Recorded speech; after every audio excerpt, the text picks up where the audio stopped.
High good evening everyone. So last class మనం electrical heating అంటే ఏందో చూసాం కదా. అందులో ఎలక్ట్రికల్ హీటింగ్ అంటే ఏంది, కండక్షన్ అంటే ఏంది, హీటింగ్ ప్రాసెస్, కండక్షన్ అంటే ఏంది, కన్వెక్షన్ అంటే ఏంది, రేడియేషన్ అంటే చూసాం. సో ఈ క్లాస్లో మెథడ్స్ ఆఫ్ ఎలక్ట్రికల్ హీటింగ్ చూద్దాం. So methods of electrical heating.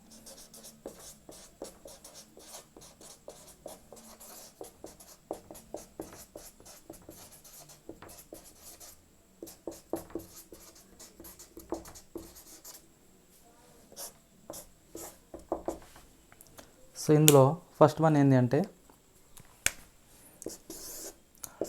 Resistance heating.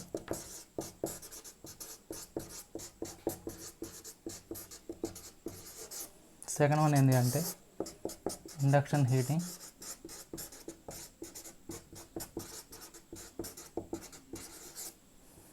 Third one ఏంటంటే డైఎలక్ట్రిక్ హీటింగ్.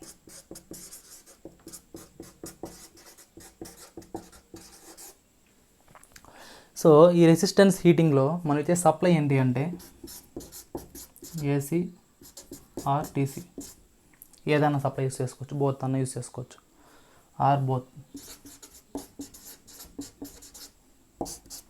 అదే ఈ యొక్క ఇండక్షన్ హీటింగ్లో మనం ఇచ్చే సప్లై ఏంటి అంటే ఏసీ సప్లై. అదే ఇందులో డైఎలక్ట్రిక్ హీటింగ్లో కూడా మనం ఇచ్చే సప్లై ఏంటి అంటే ఏసీ సప్లై. జనరల్గా ఈ యొక్క resistance heating, induction heating, dielectric heating అనేది ఇచ్చే సప్లై మీద డిపెండ్ అవుతాయి అండ్ ఆపరేటింగ్ ఫ్రీక్వెన్సీ మీద కూడా డిపెండ్ అవుతాయి. సో ఇక్కడ ఏంటంటే ఈ యొక్క రెసిస్టెన్స్ హీటింగ్లో ఆపరేటింగ్ టెంపరేచర్ ఆపరేటింగ్ ఫ్రీక్వెన్సీ ఎలా ఉంటుందంటే లో ఫ్రీక్వెన్సీ,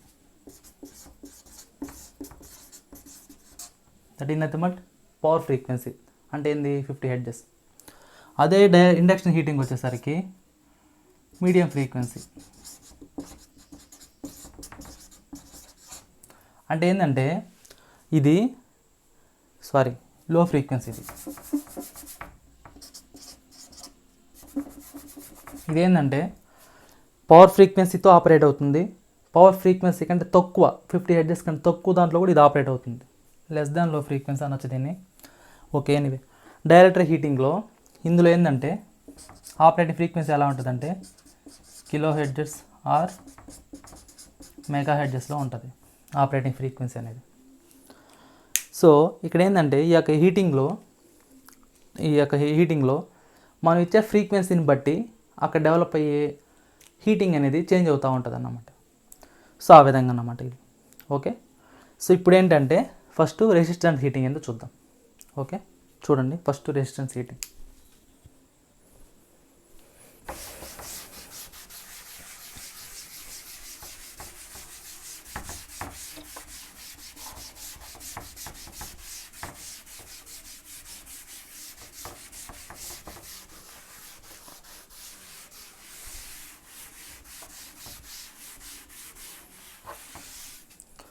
సో చూడండి ఫస్ట్ రెసిస్టెన్స్ హీటింగ్. సో ఈ రెసిస్టెన్స్ హీటింగ్లో ఫస్ట్ మనం ఏం చేస్తామంటే ఎలక్ట్రికల్ సప్లై అనేది ఒక రెసిస్టెన్స్ ఎలిమెంట్ గుండా పాస్ చేస్తాం. ఎప్పుడైతే ఎలక్ట్రికల్ సప్లై అనేది ఆ యొక్క రెసిస్టెన్స్ ఎలిమెంట్ గుండా పాస్ అవుతుందో ఆటోమేటిక్ దాంట్లో ఏమవుతుందంటే నాకు హీట్ అనేది డిసిపేట్ అవుతుంది. దాని యొక్క సరౌండింగ్స్ మొత్తం ఏం చేస్తుందంటే హీట్ని స్ప్రెడ్ చేస్తుంది. ఈ యొక్క రెసిస్టెన్స్ హీటింగ్ మనకి ఏంటంటే ఈ ఆపరేటింగ్ ఫ్రీక్వెన్సీ మీద డిపెండ్ అవుతుంది, మన వచ్చే సప్లై మీద డిపెండ్ అయి ఉంటుంది. ఇంకోటి ఏంటి అంటే ఈ యొక్క రెసిస్టెన్స్ హీటింగ్ అనేది మనకు 2 టైప్స్ ఉన్నాయి. ఇందులో డైరెక్ట్ ఇండైరెక్ట్. ఈ రెసిస్టెన్స్ హీటింగ్లోనే మనకేంటంటే 2 టైప్స్ ఉన్నాయి. ఒకటి ఏంటంటే డైరెక్ట్ రెసిస్టెన్స్ హీటింగ్, ఇంకోటి ఏంటంటే ఇండైరెక్ట్ రెసిస్టెన్స్ హీటింగ్. సో దీంట్లో ఏంటంటే ఫస్ట్ వన్ ఏం చూద్దామంటే ఇప్పుడు మనం డైరెక్ట్ రెసిస్టెన్స్ హీటింగ్ ఏందో చూద్దాం.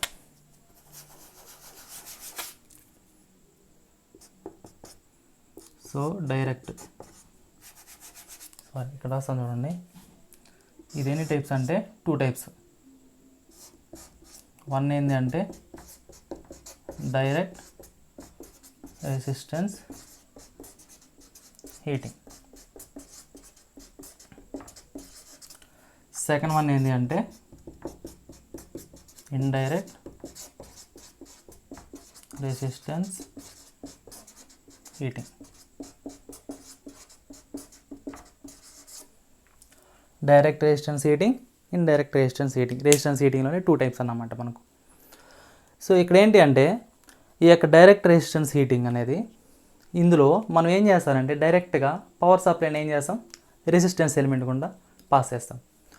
ఎప్పుడైతే ఈ యొక్క ఎలిమెంట్ గుండా మనం పవర్ అనేది సప్లై ఇస్తామో ఆటోమేటిక్గా ఈ యొక్క రెసిస్టెన్స్ అనేది ఏమవుతుంది, హీట్ అవుతుంది. జనరల్గా రెసిస్టర్ యొక్క ప్రాపర్టీ ఏంది, it is a heat dissipating element. So కాబట్టి ఈ యొక్క హీట్ డిసిపేటింగ్ ఎలిమెంట్ ప్రాపర్టీ దీనికి ఉంది కాబట్టి ఎప్పుడైతే నేను సప్లై అనేది ఇస్తానో ఆటోమేటిక్గా అదేమవుతుందంటే హీట్ అవుతుంది. సో ఈ యొక్క డైరెక్ట్ రెసిస్టెన్స్ హీటింగ్లో ఇందులో ఆపరేటింగ్ టెంపరేచర్ ఎంత ఉంటుంది అంటే 1000 డిగ్రీ సెంటిగ్రేడ్ నుంచి 1500 వరకు ఉంటుంది.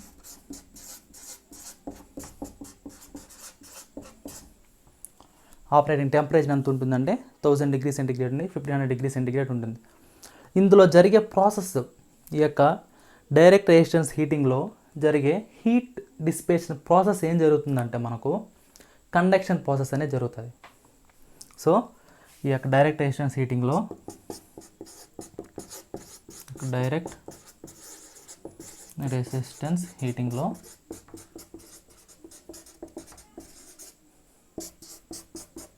ఇందులో జరిగే ప్రాసెస్ ఏంటి అంటే ఈ యొక్క హీట్ డిసిపేషన్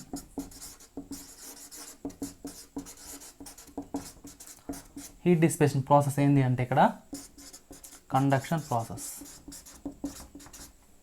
ఇక్కడ ఆపరేటింగ్ టెంపరేచర్ ఎంత ఉంటుందంటే 1000 degree centigrade to 1500 degree centigrade. So మనకు ఆల్రెడీ కండక్షన్ అంటే ఏంటో చూసాం. సో కండక్షన్ అంటే ఏంది, here taking only one element, supply is given to the one element. So supply ఎప్పుడైతే ఇస్తామో across the spread over the surface మనకి ఏమవుతుంది, హీట్ అనేది కాన్స్టెంట్గా మూవ్ అవుతుంది మనకి. సో అది ఈ యొక్క రెసిస్టెన్స్ హీటింగ్లో. సో ఈ యొక్క డైరెక్ట్ రెసిస్టెన్స్ హీటింగ్లో మనకు జరిగే ప్రాసెస్ ఏంటంటే కండక్షన్ ప్రాసెస్. ఇక్కడ హీట్ డిసిపేషన్ ప్రాసెస్ అని కండక్షన్ ప్రాసెస్ ద్వారా జరుగుతుంది. ఇక్కడ operating temperature 1000 degree centigrade 1500 degree centigrade వరకు ఉంటుంది. ఇంకోటి ఏంటి అంటే ఈ యొక్క డైరెక్ట్ రెసిస్టెన్స్ హీటింగ్ని మనం ఏం చేస్తామంటే డిఫరెంట్ అప్లికేషన్ మనం యూస్ చేసుకుంటాం. ఆ యొక్క అప్లికేషన్స్ ఏంటి అంటే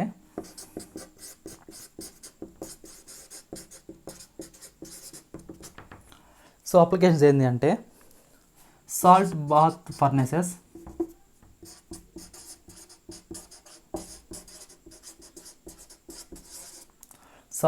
ఫర్నేసెస్, సో దాంట్లో యూస్ చేస్తాం. అదేవిధంగా resistance welding,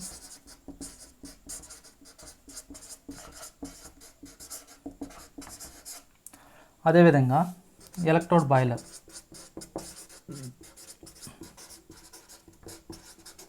for power generation purpose.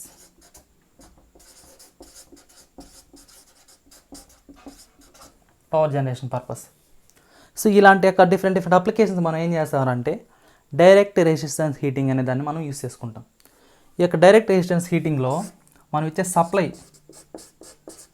ఎంత ఉంటుందంటే వోల్టేజ్ ఏమో 20 volts, కరెంట్ ఏమో 300 amperes. సో టెంపరేచర్ అనేది okay 50 Hz, operating frequency 50 Hz. జనరల్గా పవర్ లాస్ అంటే ఏంది, I²R/T. సో దీని మీద డిపెండ్ అయ్యి ఇది వర్క్ అవుతుంది అన్నమాట. ఓకే, సో అందులో ఫ్లో అయ్యే కరెంటు, దాని యొక్క రెసిస్టెన్స్, ఆపరేటింగ్ టైం, దాని మీద డిపెండ్ అయ్యి ఈ యొక్క డైరెక్ట్ రెసిస్టెన్స్ హీటింగ్ అనేది ఇది వర్క్ అవుతుంది. ఇక్కడ జరిగే ప్రాసెస్ ఏంటంటే కండక్షన్ ప్రాసెస్. ఓకే, నెక్స్ట్ ఏంటంటే ఇండైరెక్ట్ రెసిస్టెన్స్ హీటింగ్ ఏంటో చూద్దాం.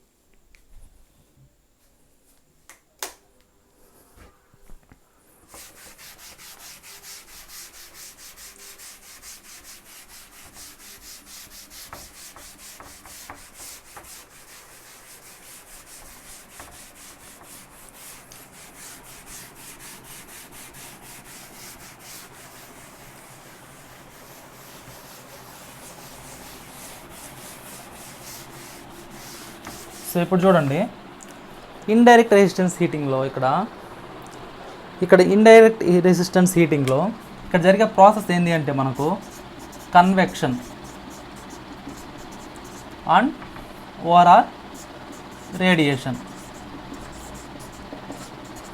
ఇక్కడ ఆపరేటింగ్ టెంపరేచర్ ఎంత ఉంటుందంటే 500 డిగ్రీ సెంటిగ్రేడ్ ఉంటుంది.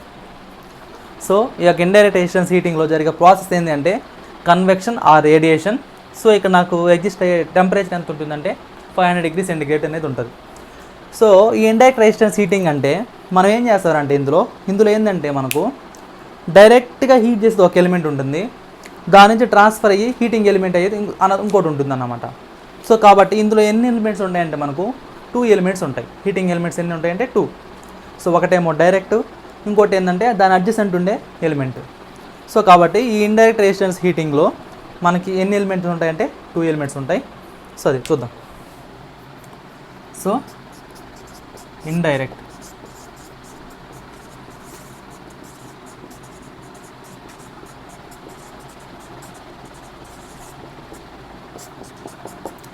Indirect resistance heating. సో ఇందులో మనకి ఎన్ని ఎలిమెంట్స్ ఉంటాయంటే సప్లై అనేది ఒకదానికి వస్తాం. Supply is given to the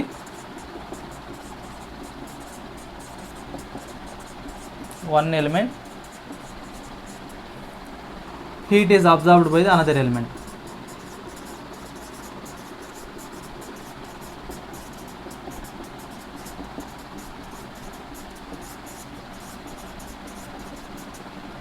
ఇక్కడ ఏంటంటే సప్లై ఒకదానికి ఇస్తాం, అంటే ఇది ఒక ఎలిమెంట్ అనుకుంటే ఎప్పుడైతే నేను దీని కూడా సప్లై ఇస్తానో ఇదేమవుతుందంటే హీట్ అవుతుంది. ఎప్పుడైతే హీట్ అవుతుందో అప్పుడు నా సరౌండింగ్ మొత్తం నాకేమవుతుందంటే హీట్ అనేది ట్రాన్స్ఫర్ అవుతుంది. ఎప్పుడు దీనికి సప్లై అనేది ఇచ్చినప్పుడు. సో ఎప్పుడైతే నా సరౌండింగ్స్లో నా హీట్ అనేది ట్రాన్స్ఫర్ అవుతుందో దానికి అడ్జసెంట్గా ఉండే ఎలిమెంట్ ఏదైనా కావచ్చు, అది లిక్విడ్ కావచ్చు, ఇంకేదైనా కావచ్చు, సాలిడ్ కావచ్చు, ఏదో ఒకటి సమ్ మెటీరియల్, ఆటోమేటిక్గా నాకేమవుతుందంటే ఈ యొక్క హీట్ వల్ల నాకు అడ్జసెంట్గా ఉండే అనదర్ ఎలిమెంట్ అనేది, అనదర్ పార్టికల్ అనేది ఏమవుతుందంటే ఆటోమేటిక్గా హీట్ అవుతుంది. సో అది ఇందులో జరిగే process indirect resistance heating. So కాబట్టి నాకు ఎన్ని ఉంటాయంటే ఇందులో 2 ఎలిమెంట్స్ అనేవి ఉంటాయి. ఇక్కడ నాకు ఈ యొక్క హీట్ ట్రాన్స్ఫర్ అవ్వాలి అంటే దానికి కొన్ని క్యారెక్టరిస్టిక్స్ అనేవి ఉంటాయి అన్నమాట. అంటే ఇప్పుడు మనం ఇక్కడ ఇండైరెక్ట్ రెసిస్టెన్స్ హీటింగ్ ఇస్తున్నాం కదా, మనం తీసుకునే హీట్ ఎలిమెంట్స్కి కొన్ని ప్రాపర్టీస్ అనేవి ఉంటాయి. అవి ఏంటంటే ఫస్ట్ పాయింట్ చూడండి, ఇందులో మనం తీసుకునే ఎలిమెంట్కి ఉండాల్సిన ప్రాపర్టీస్ ఏంటి అంటే first one high melting point అనేది ఉండాలి. High melting point. ఈ హై మెల్టింగ్ పాయింట్ అనేది ఉంటే నాకు అడ్వాంటేజ్ ఏంటి అంటే ఎప్పుడైతే నేను టెంపరేచర్ అనేది కీప్ ఆన్ ఇంక్రీజ్ చేస్తానో ఆ పర్టికులర్ టెంపరేచర్ వరకు విత్స్టాండ్ చేసుకునే క్యాపబిలిటీ అనేది నాకు డెవలప్ అవుతుంది, ఎప్పుడు హై మెల్టింగ్ పాయింట్ అనేది ఉండడం వల్ల. అది ఫస్ట్ వన్. నెక్స్ట్ ఏంటి అంటే లో temperature coefficient.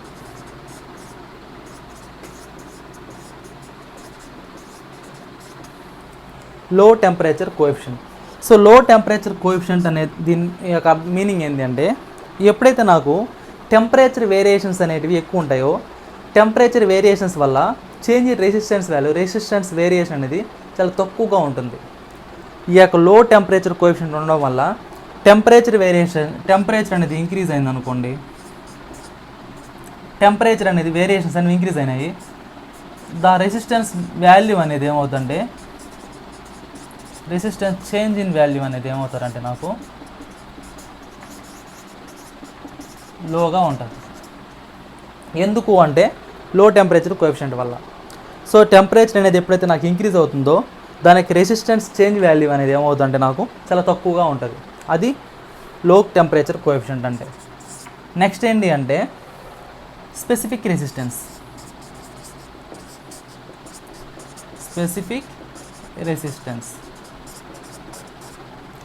Specific resistance value, దీని value specific resistance value high ఉంటే ఏమవుతారంటే నాకు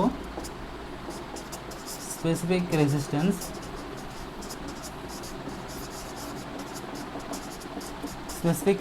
value is high, then the length of heating element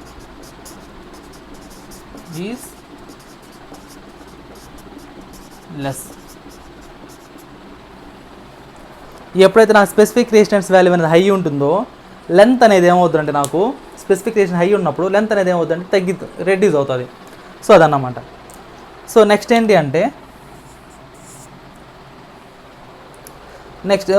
ఏమవుతుందంటే ఆక్సిడేషన్ ఎఫెక్ట్ అనేది ఎలా ఉండాలంటే మనకు చాలా తక్కువ ఉండాలి oxidation effect. So less oxidation effect.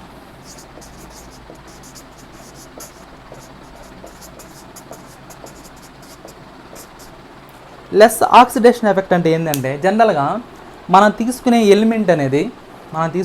Electric heating element అనేది ఫర్ ఎగ్జాంపుల్ ఐరన్ తీసుకుందాం.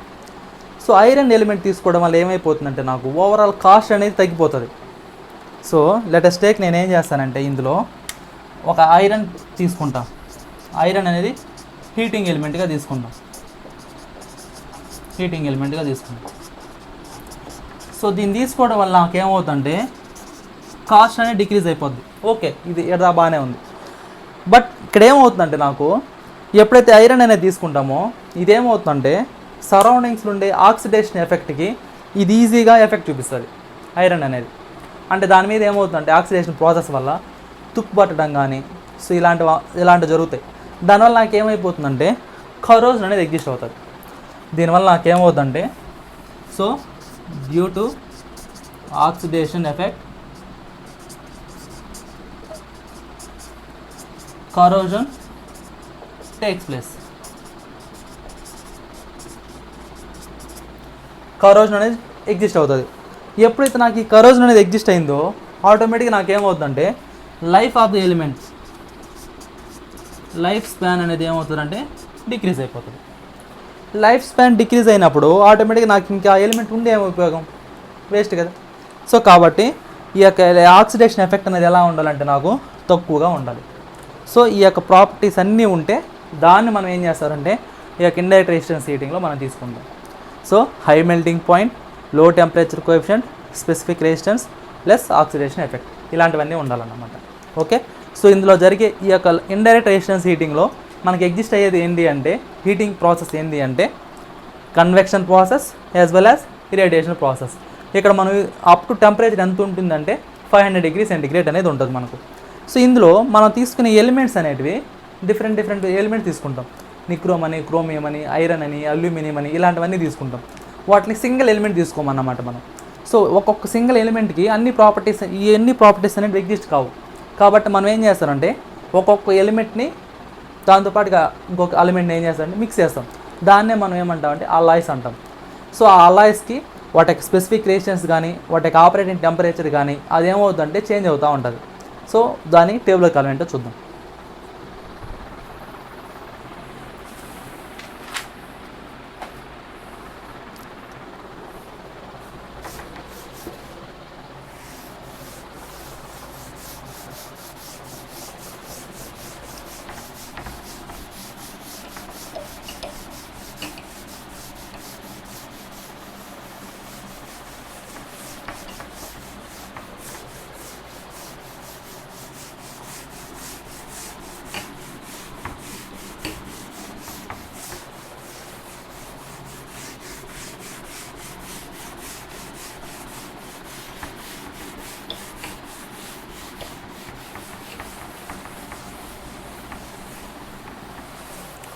సో ఇప్పుడు ఏంటంటే ఎలిమెంట్స్ చూద్దాం. సో ఫస్ట్ ఏంటి అంటే టైప్ ఆఫ్ అలాయ్. నెక్స్ట్ ఏంటంటే కాంపోజిషన్, అంటే అందులో ఏమేమి మిక్స్ చేస్తున్నామని. నెక్స్ట్ ఏంటంటే నేమ్, కమర్షియల్ నేమ్,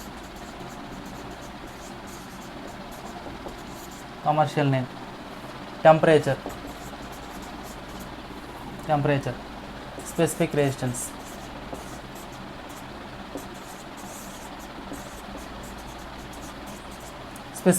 ఎంత ఉందో చూద్దాం. సో ఫస్ట్ ఏంటంటే nickel chromium.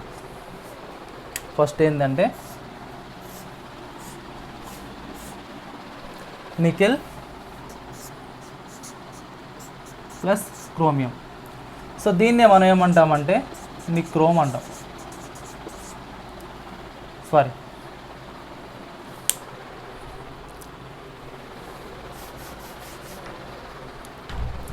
So nickel plus chromium ఇందులో 80% ఏమో నికెల్, 20% ఏమో క్రోమియం. సో దీన్నే మనం ఏమంటామంటే నిక్రోమ్ అంటాం. సో నికెల్ 80%, క్రోమియం 20% కాంపోజిషన్ తీసుకుంటే దీన్ని ఏమంటాం అల్లాయ్ అంటాం. సో దీని పేరు ఏంటంటే నిక్రోమ్. ఆపరేటింగ్ టెంపరేచర్ ఎంత అంటే 1150 degree centigrade. So specific resistance ఎంత ఉంటుందంటే 109 అనేది ఉంటుంది. సో ఇక్కడ ఏంటి నికెల్ క్రోమియం తీసుకుంటే సో దాన్ని నేను నిక్రోమ్ అంటాం. నెక్స్ట్ ఏంటి అంటే ఇదే కాంపోజిషన్కి సమ్ ఐరన్ అనేది యాడ్ చేద్దాం. So nickel chromium plus iron. So ఇది ఎంత తీసుకుంటాము అంటే మనము 60%, 16% ప్లస్ 24% ఇలా తీసుకుంటాం అన్నమాట. సో నికెల్ వచ్చి 60%, క్రోమియం వచ్చి 16%, ఐరన్ వచ్చేసి 24% ఇలా తీసుకుంటాం. సో దీనికి నేమ్ అది ఏం లేదు. ఇది ఎంత ఉంటుందంటే 950 డిగ్రీ సెంటిగ్రేడ్ వరకు ఉంటుంది. సో దీనికి స్పెసిఫిక్ రెసిస్టెన్స్ ఎంత అంటే 110. ఇది వచ్చేసి మైక్రో ఓమ్స్లో ఉంటుంది. ఓకే. సో నెక్స్ట్ ఏంటంటే థర్డ్. సో ఇక్కడ నికెల్ క్రోమియం ఐరన్. ఇప్పుడు ఏంటంటే నికెల్ ప్లస్ కాఫర్ తీసుకుందాం. Nickel copper. సో ఈ నికెల్ ఎంత అంటే 45%, కాఫర్ ఎంత అంటే 55% ఇలా తీసుకుంటాం. నికెల్ ఏమో 45%, 55%. నెక్స్ట్ కాఫర్ ఏమో 55%. సో దీన్ని ఏమంటామంటే కాన్స్టెంట్ అని అంటారు.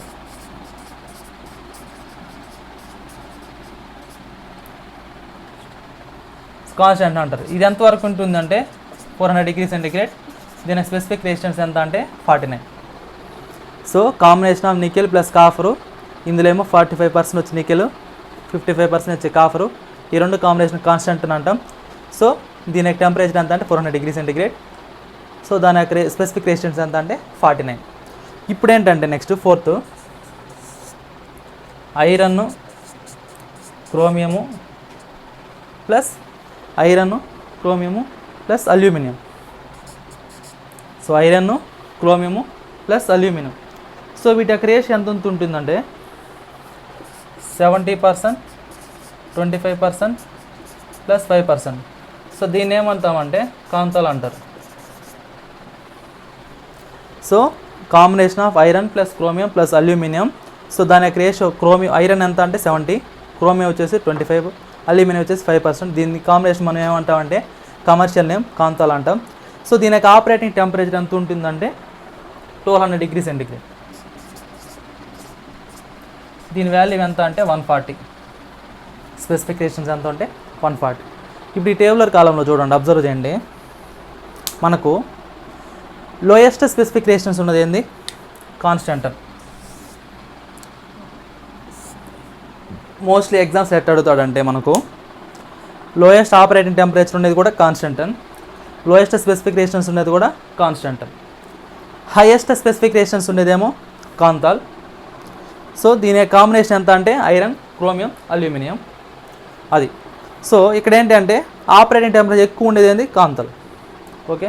సో ఈ విధంగా అనమాట. మోస్ట్లీ మనం దేన్ని ప్రిఫర్ చేస్తామంటే నిక్రోమ్ కాన్స్టెంట్ అని ప్రిఫర్ చేసుకుంటాం. బేస్డ్ అప్ అప్లికేషన్స్ బట్టి మనం దీన్ని యూజ్ చేసుకుంటాం.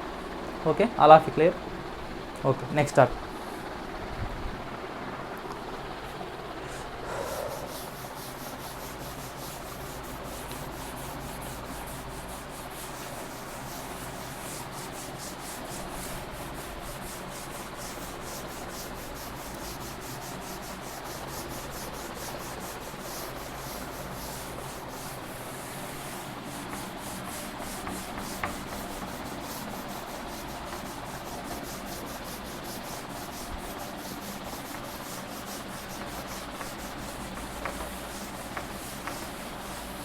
సో నెక్స్ట్ చూడండి, మనకేందంటే జనరల్గా ఇంతకుముందు ఆల్రెడీ చెప్పుకున్నాం హీట్ డిసిపేషన్ ఈ రెసిస్టెన్స్ ఏంది ఫార్ములా అంటే I²R/T.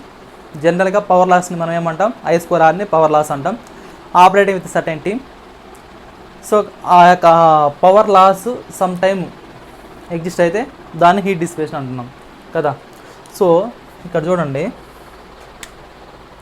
జనరల్గా హీట్ డిసిపేషన్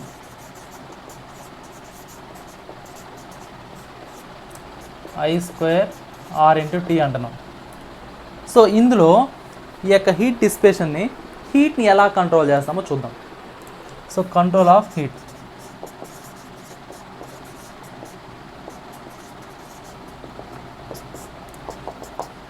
సో ఫస్ట్ ఏంటంటే ఎప్పుడైతే నన్ను ఈ యొక్క టర్మినాలజీ ఇందులో ఉన్న ఎలిమెంట్స్ నేను కంట్రోల్ చేస్తాను, ఆటోమేటిక్ నా హీట్ అనేది కంట్రోల్ అవుతుంది. సో ఫస్ట్ నేను కరెంట్ని కంట్రోల్ చేయాలి.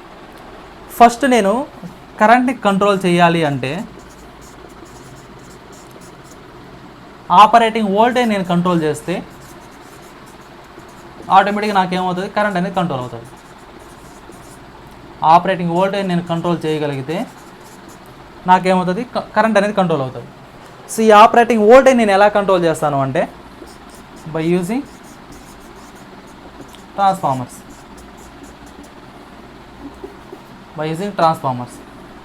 Step up or step down transformers మనం యూజ్ చేసుకోవడం వల్ల ఈ యొక్క వోల్టేజ్ నేను ఏం చేసుకోవచ్చు, కంట్రోల్ చేసుకోవచ్చు by using transformers. Or step up or step down. ఈ యొక్క ట్రాన్స్ఫార్మర్స్ నేను యూజ్ చేసుకోవడం వల్ల నాకేమవుతుంది, ఆపరేటింగ్ వోల్టేజ్ అని కంట్రోల్ అవుతుంది. సో ఈ యొక్క ఎప్పుడైతే నేను ఆపరేటింగ్ వోల్టేజ్ని కంట్రోల్ చేస్తానో కరెంట్ అనేది నాకు కంట్రోల్ అవుతుంది. ఇది ఫస్ట్ వన్. నెక్స్ట్ ఏంటి అంటే resistance.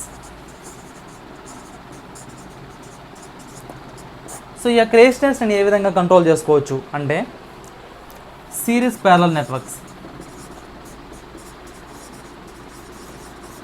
Series parallel connections. So series parallel connections use చేసుకోవడం వల్ల next star to delta conversion.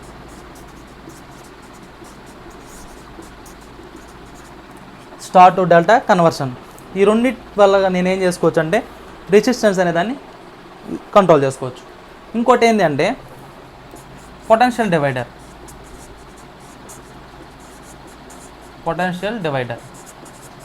So దీన్ని యూస్ చేసుకోవడం వల్ల కూడా నాకు ఏమవుతుందంటే రెసిస్టెన్స్ అనేది ఏం చేసుకోవచ్చు, నేను కంట్రోల్ చేసుకోవచ్చు. ఇందులో ట్రాన్స్ఫార్మర్ ఎలాగా యూస్ చేస్తున్నామో అదేవిధంగా ఇందులో వచ్చేసి పొటెన్షియల్ డివైడర్ని మనం అలా యూస్ చేసుకుంటాం అన్నమాట to control the resistance. Next ఏంటి అంటే